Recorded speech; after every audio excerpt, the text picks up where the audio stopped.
큰일 났다. 또 하나 큰일 난 사건이 터질 것 같은데 미국 연준이 추가 금리 인상 한 목소리 내고 있다. 파월이 올해 2번 정도 인상할 수 있다라고 얘기를 했는데 시장은 에이 저거 파월 거짓말이야 이렇게 생각했거든. 아니야. 7월에 한 번 더 인상할 것이다. 그러면 지금이 5.25인가요? 5.5%가 돼요. 아, 우리나라랑 2% 차이가 나는 겁니다.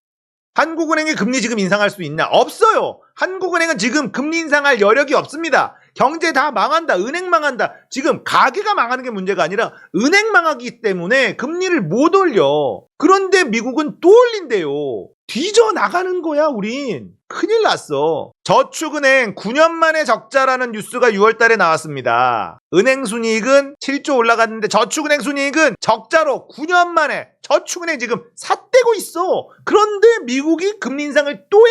오 마이 갓. 저축은행이 이렇게 적자를 보고 있는데 정부는 또 새마을금고가 완전히 뱅크런 때문에 쓰러지기 일보 직전이니까 이거 막아라 라고 시중은행들 7조 원 이익을 본 걸 5조 갖고 와 5조 준비해놔 이러고 있는 겁니다. 상황이 어떤지 지금 이해가 되시나요? 저축은행 도와줄 여력이 없어.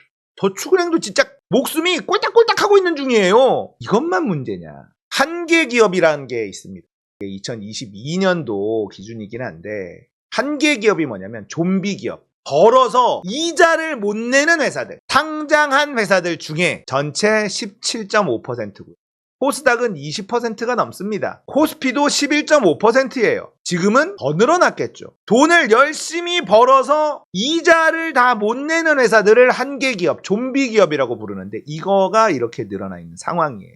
그러니까 한국은행이 금리를 올리지를 못하는 거야. 올리는 순간 한계기업 숫자가 쭉 올라갈 게 뻔하단 말이에요. 금융사들도 망하고 있고. 이러지도 저러지도 못해. 초반에 김진태가 사고 쳤을 때가 진짜 우리나라가 이미 이 길로 가고 있다. 김진태발 사고 터졌을 때 김진태 바로 구속하고 배임으로 감옥 넣고 정부가 강력하게 딱딱 틀어막으면서 시장을 안정화시켜야 되는데 김진태를 그대로 내버려 두니까 어떻게 해야 돼요? 채권 시장에다가 한 200조를 풀었단 말이야. 그렇게 해서 겨우 채권 시장을 누그러뜨렸어요. 그때 총알을 다 써버렸어. 이제는 쓸 총알이 없어요. 세금도 안 거쳐. 경기가 안 좋으니까 윤석열이 중국이랑 싸우고 러시아랑 싸우고 이 난리를 피우니까 수출이 안 되죠. 세금이 안 거쳐. 자영업자 죽어나. 총알이 없어요. 그런데 은행이 7조 원 이득을 봤어? 자, 그러면 알았으니까 지금 새마을금고 망할 것 같으니까 5조 준비해놔. 이러고 있고 저축은행이 꼴딱거리면 어떡할 건데? 돈이 없어. 엄발에 오줌 누면서 어떻게든 막아내고 있지만 한계치에 다다르고 있는 모양새입니다. 상장사 한계기업 업종별 증가 추이 보면 이렇게 올라갑니다. 운수창고업, 전문과학 서비스업, 시설관리, 임대서비스업, 제조업이 이렇게 늘어났다는 게 중요한 거예요. 대한민국은 제조업이 핵심이거든요. 그래서 제조업이 이렇게 한계기업이 증가하고 있다는 게 엄청나게 중요한 신호라는 걸 여러분들이 알고 계셔야 돼요. 주요국 상장사 한계기업을 볼까요? 우리나라만 한계기업이 좀비기업이 이렇게 늘어나고 있느냐? 이걸 봤더니 파란색이 한국이에요. 여기가 프랑스. 프랑스는 21년도까지밖에 없어서 보면 중국 다음에 한국입니다. 중국 다음에 한국이에요. 2023년도 현재까지는 없고 2022년 기준. 전 세계에서 다 안 좋은 게 아니라 우리나라가 유독 중국하고 안 좋다. 일시적 한계기업의 비율을 보면 한국은 2016년도에 20.9%, 일시적으로 지금 딱 돈이 막혀서 좀비기업 되는 비중을 보는데 20%에서 30%로 급증을 합니다. 이때는 코로나 시국이었는데 코로나 끝나고 나서도 안 된다라는 거죠. 자, 이렇게 모든 지표가 지금 좋지 않게 나오고 있잖아요. 부동산은 어떨까요? 역전세, 대출을 풀겠다. 이런 얘기가 나오는데 종부세는 안 높인다. 이 정부가 얼마나 정신 나간 인간들이냐면 하반기 경제정책을 발표하는데요. 가업 승계 세제 지원을 확대한대요. 지금 망해가고 있는데 부자들 챙겨주는 건 여념이 없어. 다 해먹으려고 자기들끼리는. 중요한 거야 그게. 종부세는 유지하는데요. 전세금 반환 목적 대출 규제는 완화합니다. 이것도 지금 큰일 나는 건데 이거 완화해서 될 문제가 아니야. 이건 진짜로. 가업 승계 세제 지원 확대 추진해요. 이런 게 지금 해야 됩니까? 결혼자금에 대해서 5천만 원까지 증여세 공제 한도를 확대하는 방안 검토 대상에 올려놨다. 지금 이런 거 할 때가 아니잖아요. 나라가 지금 무너지고 있는데 일단은 이거의 문제를 좀 말씀드릴게요. 전세금을 돌려줘야 되는데 돌려줄 돈이 없어 집주인이. 그러면은 이 집을 팔고 전세금을 돌려줘야 되잖아. 집값 무너지면 안 된다. 그러니까 집주인한테 팔지 마. 절대 팔지 마. 대출해줄게. 대출해서 전세금 갚어. 이렇게 얘기하고 있는 겁니다. 원래 아파트가 매매가 10억짜리였어요. 전세가 7억이었어요. 이랬던 게 갑자기 급등하면서 아파트 값이 15억이 됐네? 전세가 11억이 됐어요. 11억이 됐다 쳐봐. 이렇게 된 거예요. 폭등 기간에. 그런데 지금 갑자기 뿅 내려가면서 다시 매매가가 10억이 됐고 전세가 7억이 됐어. 그러면 이때 갭 투자한 인간들이 4억을 뱉어야 되잖아요. 지금 4억을. 이 돈이 없는 거야. 4억을 돌려줄 돈이 없는 거야. 그러면 이 집을 팔아야 되잖아.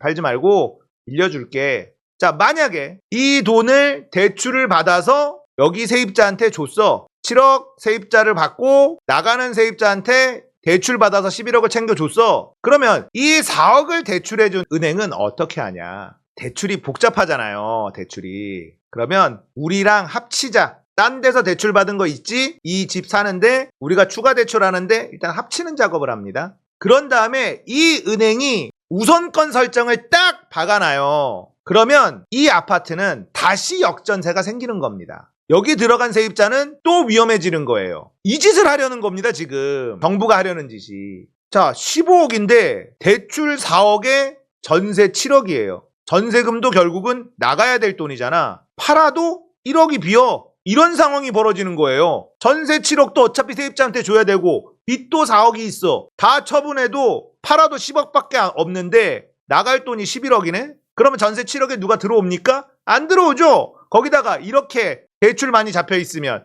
들어옵니까? 안 들어오죠. 지금 정부가 총선 전에 터지지만 마라 하고 있는 거예요. 이건 그냥 시장에 맡겨놔야 돼요. 역전세는요. 팔아서 전세 주고 그러면 매물이 나온단 말이야. 역전세 터진 데들은 갭 투자한 인간들이 많기 때문에 매물이 나오면 아파트 값이 떨어지겠지. 시장에 맡겨야 되는데 아파트 값 떨어지는 걸 억지로 땜질해서 막으려는 거예요. 나중에 더 크게 터진다니까 이건. 진짜 위험한 짓을 하고 있는 거예요. 다 총선 때문입니다. 이건 시장에 그냥 냅둬서 아파트 값이 정상화되는 걸 내비둬야 돼. 그리고 갭 투기꾼들 피눈물 나는 거 내버려 둬야 돼. 근데 그걸 막고 있는 거예요. 왜냐? 총선 때문에. 총선 이후에 터지게 어떻게든 막고 있는 겁니다. 밀었던 물량 쏟아진다. 7월까지 전국 34,000 가구 분양 예정이에요. 왜 밀었을까? 규제를 다 풀었습니다. 진짜 모든 규제 다 풀었어요. 지금 남은 건 강남, 용산 여기 지역 규제 푸는 거 말고는 모든 걸 다 풀었습니다. 투기꾼 좀 제발 들어와라 이러고 있는 거예요. 정부는. 7월까지 밀었어. 분양을 해야 되는 거. 왜 밀었냐면 언론이 펌프질을 계속 해주고 있었거든요. 그러니까 살짝 반등을 하네. 지금이다 바로 분양합니다. 그래서 분양 물량이 또 쏟아져요. 서울, 경기, 인천에만 6월, 7월 14,000 가구가 터집니다. 전국 다 합치면 34,000채가 분양이 돼요.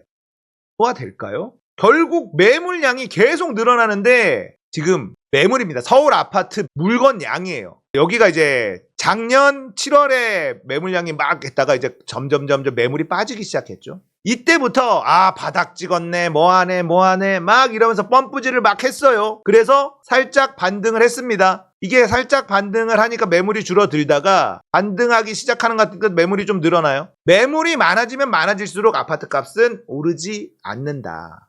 지금 보면 매물 최대 물량이에요.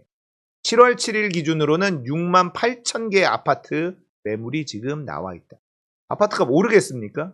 부동산 오르겠어요? 안 오르죠. 매물은 계속 쌓이고 있고요. 집주인들은 지금 반등하는 것 같으니까 가격을 야금야금 올립니다.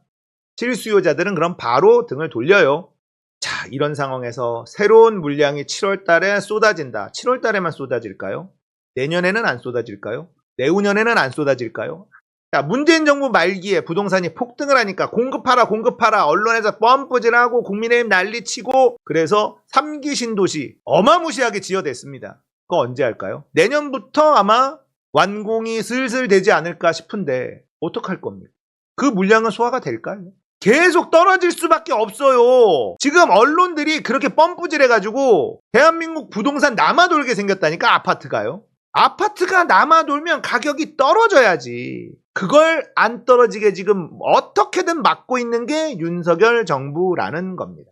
총선에 악영향이 생길 게 뻔하니까. 무조건 총선 뒤에 터져라. 폭탄은 총선 뒤에 터져라. 이러고 있는 거예요. 자, 총선에서 자기들 목표대로 170석 이상을 한다. 그러면 터지들 만들 상관없어요. 다 터지고 그냥 문재인 때문이다 하면서 터트리고 망할 놈들 망하고 죽어나가고 그때 뭐 하겠어요. 총선 이기기만 하면 법을 막 바꾸기 시작합니다. 유시민 작가가 말씀하신 것처럼 대한민국의 구조를 변경하기 시작해요. 그러면 계속 해먹을 수가 있으니까 말이죠. 지금 대한민국이 멍들고 있다 이런 표현을 쓰셨어요. 그런데 멍은 지나면 낫는다. 뼈가 부러지진 않았다. 왜냐? 법을 고치지 못하고 있으니까. 시행령으로만 하고 있기 때문에 구조는 어떻게든 버티고 있는 중이다. 그런데 만약에 이번 총선을 국민의힘이 이긴다. 그러면 구조를 바꿔버려요. 그러면 돌이킬 수 없는 망하는 나라가 버리겠죠. 경제는 호재가 1도 없습니다. 지금 제2의 IMF가 온다라고 얘기해도 이게 허언이 아니에요. 그 정도로 심각한 일들이 계속 벌어지고 있는데 언론에서 아무 말 안 하죠. 문제 삼지 않으면 문제되지 않는다라는 말이 있습니다. 지금 딱 그런 상황이에요. 문재인 정부 때는 문제가 아닌 것도 문제 삼아서 문제가 됐었지만 지금은 문제가 많은데도 문제 삼지 않으니 문제가 되지 않는 상황인 거예요. 그러다가 IMF가 온 겁니다. 대한민국 경제 지금 매우 안 좋고 자영업자들 1,000조 넘는 부채 9월부터 이제 원금 회수해야 되는데 어떻게 할 거냐. 그리고 9월에 전세 최꼭지점에 있었던 그때가 재작년 9월이에요. 그때 전세 계약으로 들어갔었던 사람들 올해 9월부터 만기가 돼서 역전세로 돈을 돌려줘야 되기 시작합니다. 그래서 지금 빚내서 전세값 줘라 이런 얘기를 하고 있는 거예요. 방법이 없으니까. 아파트가 지금 매물로 쏟아져 나와야 되는데 그걸 억지로 막고 있으니 나중에 더 크게 터진다는 겁니다. 이렇게 되면 은행까지도 부실해질 수밖에 없어요. 대한민국의 경제가 더 큰 충격을 받을 수밖에 없다. 이걸 지금 윤석열 정부가 하고 있는 거라는 걸 알고 계셔야지 됩니다. 경제 위기는 지금 병을 더 키우고 있어. 어마어마하게 키우고 있습니다. 큰일 났어요. 윤석열 정부 임기 마치면 대한민국 진짜 복구하는데 어마어마하게 오래 걸릴 겁니다. 빨리 끌어내야 돼. 뭘로 끌어내린다? 태블릿과 건의로드 게이트로. 민주당이 진짜 잘 싸워줘야 돼.